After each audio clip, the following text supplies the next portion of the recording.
તીર્થમાં ફરજો પણ નોરતો ની આઠમ આવો એટલે તમે ઘેર વળજો.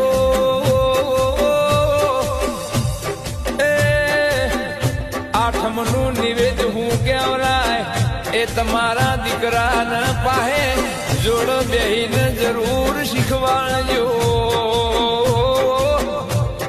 આઠમનું નિવેદ તમારી માતાને ધરીને જમાડજો.